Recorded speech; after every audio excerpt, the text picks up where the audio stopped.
पिछले माह जनाब सैयद हैदर अली पीरजादा का कराची में इंतकाल हो गया।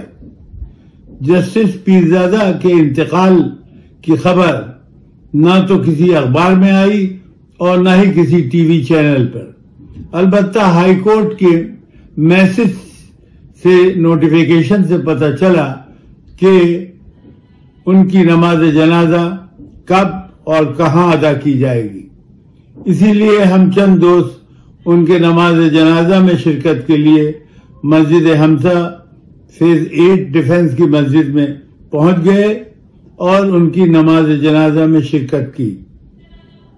मरहूम जस्टिस पीरजादा जनाब सैयद शरीफुद्दीन पीरजादा साहब के छोटे भाई थे।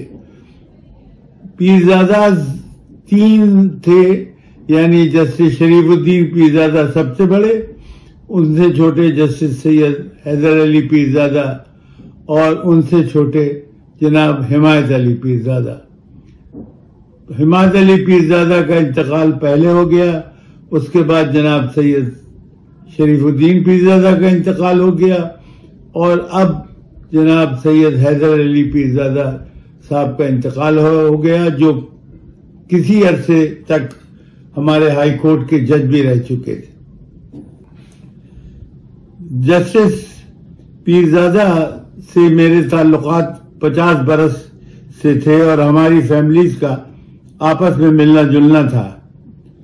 हमारी पहली मुलाकात इस तरह से हुई कि पीपल्स पार्टी की पहली हुकूमत में ये कानून बनाया गया कि मैनेजिंग डायरेक्टर जो है उसका ओहदा खत्म कर दिया गया।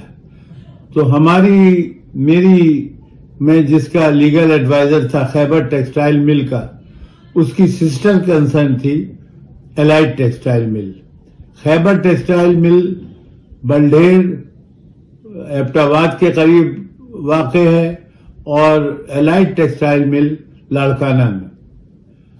अब जनाब जब अलग अलग हो गए बोर्ड, तो बोर्ड ऑफ डायरेक्टर्स भी अलग अलग हो गए। जब हिसाब लगाया गया तो मालूम हुआ कि हमारी यानी खैबर टेक्सटाइल मिल की एक खतीर रकम एलाइट टेक्सटाइल मिल को देनी है, जिसको उन्होंने अपने बैलेंस शीट में भी नुमाया तौर पर दिखाया था। चुनांचे जब उनसे हमने तकाजा किया तो उन्होंने वो रकम देने से इनकार कर दिया। नतीजतन बोर्ड ऑफ डायरेक्टर्स में बहस हुई और जनाब सरदार बहादुर खान मरहूम जो हमारे बोर्ड ऑफ डायरेक्टर्स के डायरेक्टर थे, उन्होंने ये राय जाहिर की कि हमें शरीफुद्दीन पीरजादा साहब को इंगेज करना चाहिए ताकि वो मुकदमे की जरूरी कार्रवाई कर सकें और ये रकम एलाइट टेक्सटाइल मिल से वापस ली जा सके। अब ये सारा जब फैसला हो गया तो मुझे फिर ये सौंपा गया इख्तियार कि मैं सारे डॉक्यूमेंट वगैरह ले जाके और शरीफुद्दीन साहब से मिलूं। शरीफुद्दीन साहब से जब मुलाकात हुई तो उन्होंने अजमालन हमारा केस सुना और उसके बाद उन्होंने मुझे रेफर कर दिया अपने छोटे भाई सैयद हैदर अली पीरजादा साहब को, जो करीबी दूसरे कमरे में बैठते थे। वहां से हमारी अच्छी खासी मुलाकात सैयद हैदर अली पीरजादा से हुई और नतीजतन हमारी ऐसी दोस्ती हुई कि हर शाम को हम दोनों अपने घर उन्हीं की गाड़ी में जाया करते थे। उनके पास फॉक्सवैगन गाड़ी हुआ करती थी उस जमाने में जनाब सैयद हैदर अली पीरजादा साहब के पास। केस तकरीबन तैयार हो गया। उसके बाद शरीफुद्दीन पीरजादा साहब सिर्फ एक पेशी पे हाजिर हुए और उसके बाद सारा केस जो है वो हैदर पीरजादा साहब ने चलाया। मैं उनका माविन था और आखिर में ہوا یہ کہ اس کیس کے فائنل آرگومنٹ بھی چیف جسٹس اس وقت کے چیف جسٹس صاحب کی عدالت میں ہوئے اور وہ کیس بہرحال ہم دونوں کے نام سے رپورٹ ہوا ہے لا جرنل میں۔ اب ہوا یہ، پہلے حالانکہ حقیقت یہ ہے کہ بہت سے لوگ پہلے اپائنٹ ہو گئے اور شریف الدین پیرزادہ صاحب اس وقت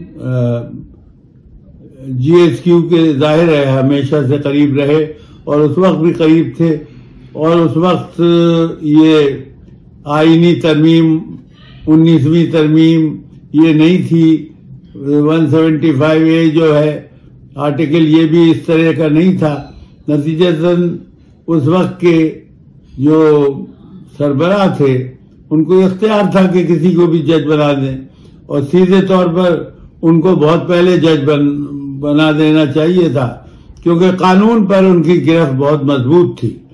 اور حیدر علی پیرزادہ صاحب کی یہ خاص بات تھی کہ ان کو یہ سب معلوم تھا کہ کون سا کیس کس پوائنٹ پر کب رپورٹ ہوا ہے اور اس میں کیا فیصلہ ہوا ہے۔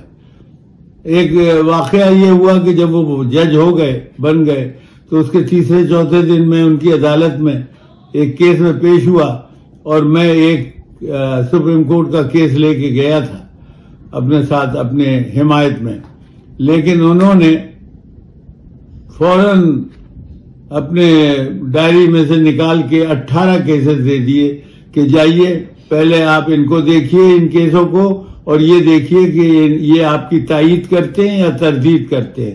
اس سے پتہ چلتا ہے کہ حیدر پیرزادہ صاحب کو قانون پر بڑی دسترس حاصل تھی، انہیں معلوم تھا کہ کون سا پوائنٹ کب ڈیسائیڈ ہوا اور کس لا جرنل میں چھپا ہے۔ بہرحال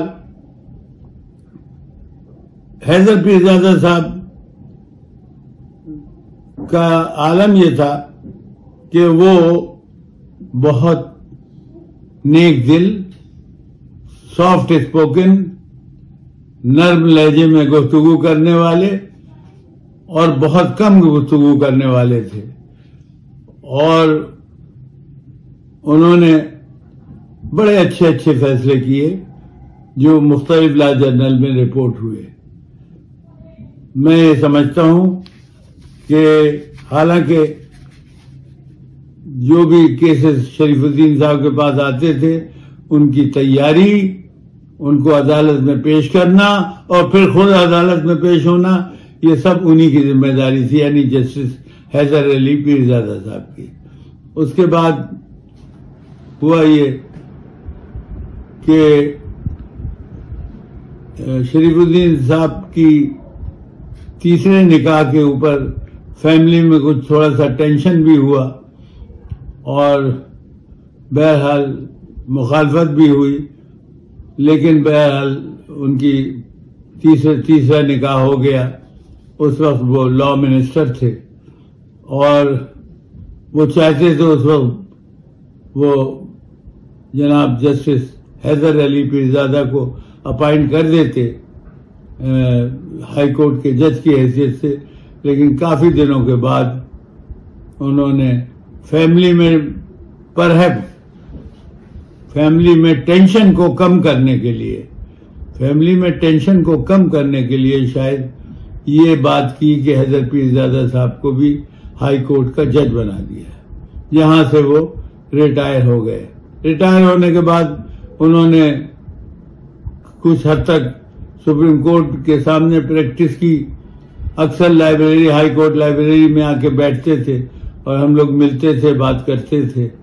بہرحال وہ ان کا انتقال ہو گیا۔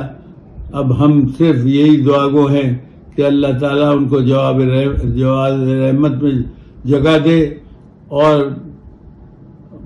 بہشت میں اعلیٰ سے اعلیٰ ترین مقام ان کو عطا فرمائے۔ بہت عمدہ آدمی تھے، بہت اچھے انسان تھے اور بہت لوگوں کے اوپر ان کے احسانات ہیں۔